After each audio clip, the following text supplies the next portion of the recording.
The tennis world had been watching. The draw had been brutal. The path had been treacherous. Olympic gold medalist Cheng Qinwen in the first round. Defending champion Lila Fernandez in the second. World no. 10 Elina Svitolina in the quarterfinals. And now, in the semifinals, the biggest of all. Naomi Osaka. Four-time Grand Slam champion. Former world no. 10. The woman who had defined modern tennis with her power, her presence, and her unwavering commitment to speaking her truth. She was waiting.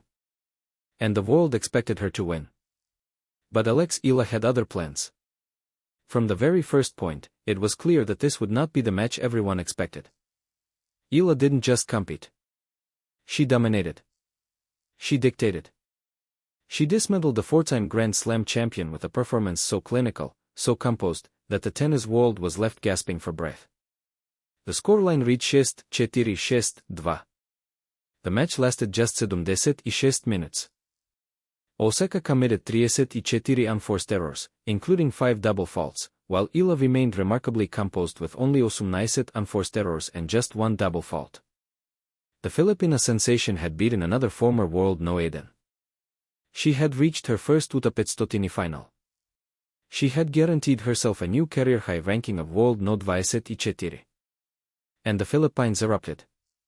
This is the story of how a 21-year-old from Quezon City shocked the tennis world, made history for her nation, and brought a country of 110 million people to its feet. Welcome to RallyVerse. Chapter number 1, The Giant-Slaying Run. To understand the magnitude of Eala's victory over Osaka, you have to understand the gauntlet she had just run. The Mubadala DC Open was supposed to be a chin-up. A chance to adjust to hard courts before the US Open. A chance to build momentum. A chance to prove that her Wimbledon run was not a fluke. Instead, it became a statement. In the first round, Eala faced Olympic champion Cheng Qinwen, the woman who had beaten her at the 2023 Asian Games, the only player in the entire tournament to take a set off the eventual gold medalist. Down a set and a break, Eala stormed back to win 7 consecutive games and seal the victory 4-6, 6-4, 6-1. Then came defending champion Lila Fernandez. The Canadian star had beaten Eala in Stuttgart just months earlier. Fernandez took control of the second set, racing to a 5-1 lead. It was over. Or so everyone thought. Eala didn't just come back, she dominated. She won the second set in a tie-break and sealed the match 6-2, 7-6-1. And then came the quarterfinal against Elina Svitolina, the world no. 10 second seed. The Ukrainian had reached multiple Grand Slam semifinals and won 2 UTA titles. But Eala had beaten her before, at the Berlin Open. And she beat her again, dismantling Svitolina 6-3, 6-4. She came in with a really good mindset, her coach John Bosch had said. And she proved that her previous win was no fluke. Eala had now beaten 6 top 10 opponents in 2026 alone. She had reached the semifinals of a UTA 500 event for the first time in her career. She had proven that she was not just a grass court specialist.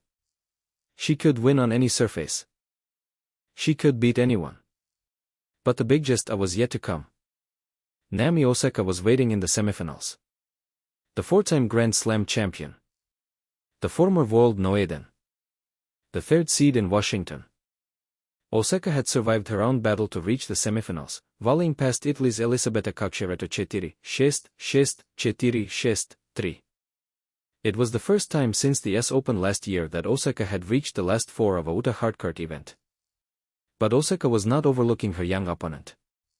She had been watching Eala's rise with keen interest. "I've never played Alex before, but obviously I've seen some of her matches," Osaka said after her quarterfinal victory. "She's had an incredible year so far. Honestly, playing her would be really fun for me." The respect was mutual. Eala spoke of Osaka with genuine admiration. "She is, of course, such an accomplished player," she said after her quarterfinal victory. "I think she's made waves on and off the tennis court for so many reasons. There's so much respect for her for that." But the respect was also a recognition of the challenge that lay ahead. Osaka had won 4 Grand Slams. She had spent years at the top of the sport, she had beaten the best in the world. And Eala was about to face her for the first time. The semifinal began, and from the very first point, it was clear that this would not be the match everyone expected. Eala broke Osaka in the third game of the first set. Osaka broke back in the fourth. But then, after Osaka edged in front at 4-3, Eala reeled off the final 3 games to take the set 6-4. The second set was even more dominant. Eala raced to a 2-0 lead.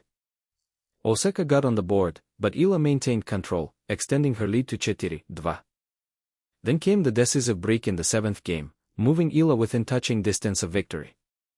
She served out the match with the composure of a veteran. The final score, 6-4-6-2. The match lasted just 76 minutes. The numbers underscored Eala's dominance.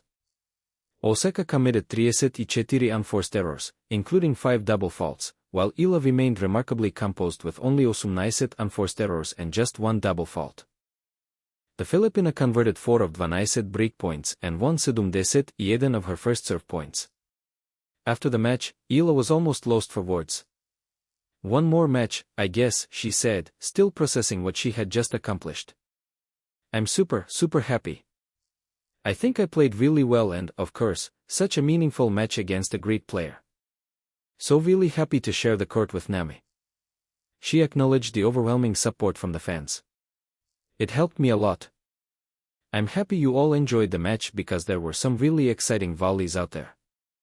Osaka, gracious in defeat, admitted that Eala's unconventional style had prevented her from ever settling into the match. Back home in the Philippines, the celebrations were immediate and overwhelming. Social media exploded with congratulatory messages. News outlets across the country ran headlines celebrating the historic victory.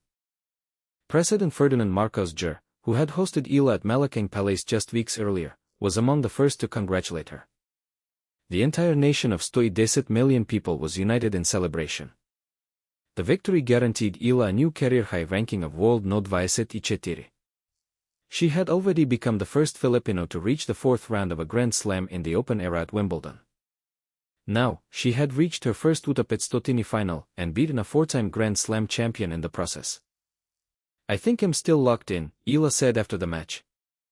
"I don't think it's over yet. One more match." But for the Philippines, the victory was already a moment of national pride. A 21-year-old from Quezon City had shown the world that champions can come from anywhere. That a nation of 110 million people could finally have a champion to call their own.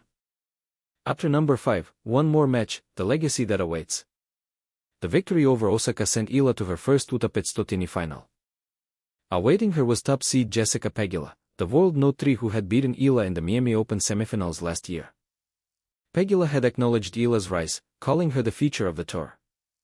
But the American knew she was facing a different player than the one she had beaten in Miami. Eala remained focused. "I just have to trust myself.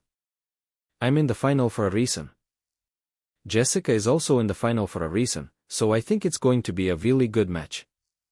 A victory in the final would give Eala her first UTA Tour title, a career-high 252,000 approximately 15.4 million and 500 ranking points. It would also vault her into the top 20. From the cracked courts of Quezon City to the biggest stages in the world. From a 13-year-old girl alone in Spain to a national hero celebrated by presidents and adored by millions. From being told she couldn't do it to standing on the brink of history. Alex Eala had defied every expectation. And now she was one match away from immortality. Leben lang. Always.